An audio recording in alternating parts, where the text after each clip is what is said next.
Assalamualaikum warahmatullahi wabarakatuh. Baik, untuk minggu ini kita masuk ke pertemuan 2, yaitu tentang layout application dan splash screen. Nanti dalam hal ini, materi yang teori ini, selanjutnya kita akan praktikkan di mata kuliah praktikum pemrograman mobile. Baik, dari layout application dan splash screen ini akan diungkapkan yaitu dari layout application dan splash screen. Baik, layout application. Definisi layoutnya itu, layout dalam konteks pengembangan aplikasi Android adalah cara developer mengatur tampilan elemen-elemen UI, user interface di layar perangkat Android.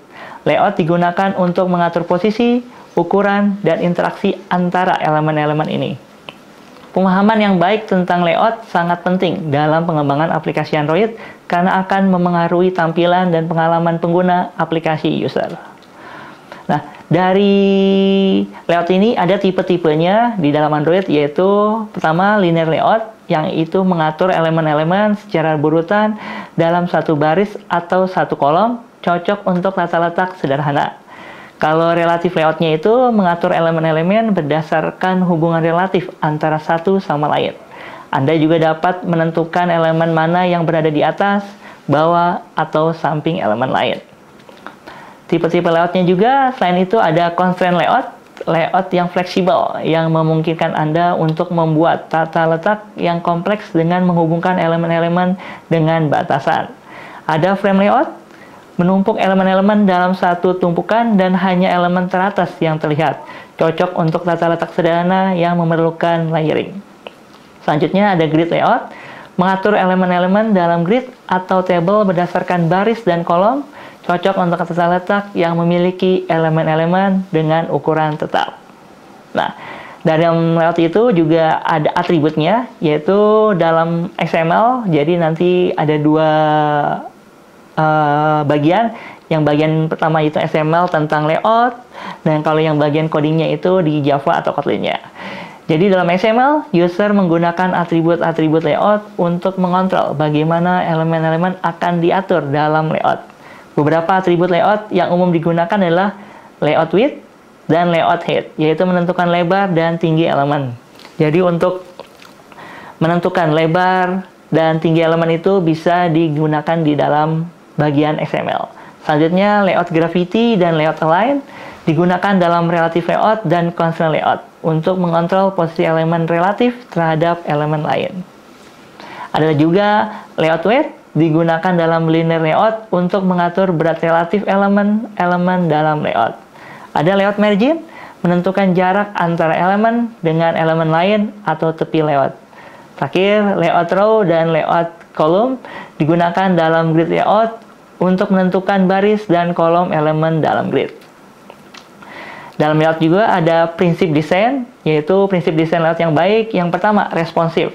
Pastikan layout dapat menyesuaikan diri dengan berbagai ukuran layar dan otorisasi perangkat Android. Jadi bisa dalam landscape ataupun dalam portrait. Terus hindari over nesting. Usahakan untuk menghindari terlalu banyak tingkat nesting. Penamaan layout yang dapat mempengaruhi kinerja. Terus ada juga optimalkan penggunaan hierarki. Gunakan jenis layout yang sesuai dengan kebutuhan dan kompleksitas dalam tampilan Anda. Juga menggunakan resource string. Untuk menghindari head coding teks, gunakan research string yang dapat diterjemahkan. Uji pada berbagai perangkat. Jadi pastikan layout Anda terlihat baik pada berbagai perangkat dengan menggunakan emulator atau perangkat fisik. Nah, ini ada contoh-contoh kode layout yang bisa dilihat bahwa ini tampilannya yang sudah ada di Android Studio, sehingga nanti bisa dilihat kode layoutnya seperti apa. Begitupun juga output, hasil dari yang tadi shortcut-nya setelah di running, maka hasilnya tampilannya seperti ini. Baik, selanjutnya dari layout, lanjut kita masuk ke splash screen. Apa sih splash screen? Definisi splash screen itu adalah tampilan awal yang muncul ketika user membuka aplikasi Android. Ini adalah layar pendek yang biasanya menampilkan logo, nama aplikasi, atau gambar selama beberapa detik sebelum aplikasi utama dimuat. Splash screen digunakan untuk memberikan pengalaman pengguna yang lebih baik dan memberikan kesan profesional pada aplikasi user. Nah, apa sih tujuan dari splash screen? Tadi yang definisi, sekarang tujuan Tujuannya itu menginformasikan pengguna. Jadi splash screen itu dapat digunakan untuk menampilkan logo atau nama aplikasi, memberitahu pengguna bahwa aplikasi sedang dimuat. Memberikan waktu untuk persiapan. Jadi splash screen itu memberikan waktu kepada aplikasi untuk melakukan inisialisasi, seperti mengatur sumber data sebelum tampilan utama ditampilkan. Dan juga meningkatkan persepsi kualitas dengan menampilkan splash screen yang menarik, aplikasi tampak lebih profesional dan serius. Terakhir, meningkatkan pengalaman pengguna. Pengguna merasa lebih nyaman saat melihat indikasi bahwa aplikasi sedang dimuat, daripada melihat tampilan kosong atau hitam selama beberapa detik. Nah, implementasi splash screen, jadi menggunakan activity khusus. Jadi user dapat membuat aktivasi khusus untuk splash screen. Aktivasi ini akan muncul pertama kali saat aplikasi dibuka dan kemudian diarahkan ke aktivasi utama. Terus selanjutnya, gunakan header atau timer. Anda dapat menggunakan kelas handler atau timer untuk mengatur berapa lama splash screen itu ditampilkan sehingga tidak terlalu cepat ataupun tidak terlalu lama, sehingga bisa saat dibuka splash screen itu bisa terlihat secara ideal.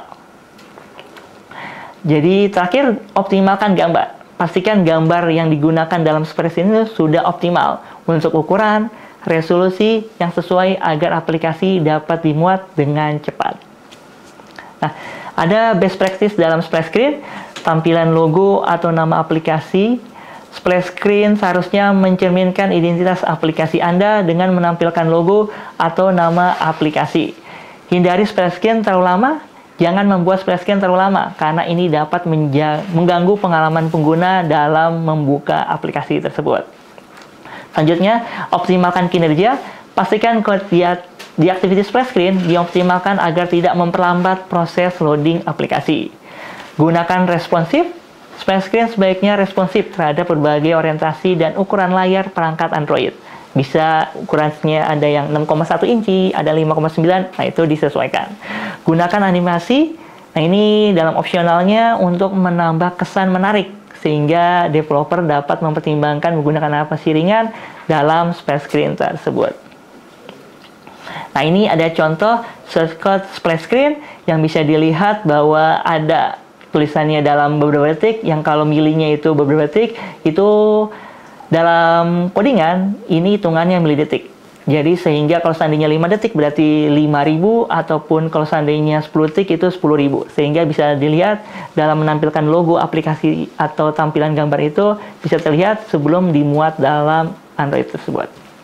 Oke, itu aja untuk materi yang kedua untuk minggu kedua ini. Baik, Assalamualaikum warahmatullahi wabarakatuh. Selamat siang.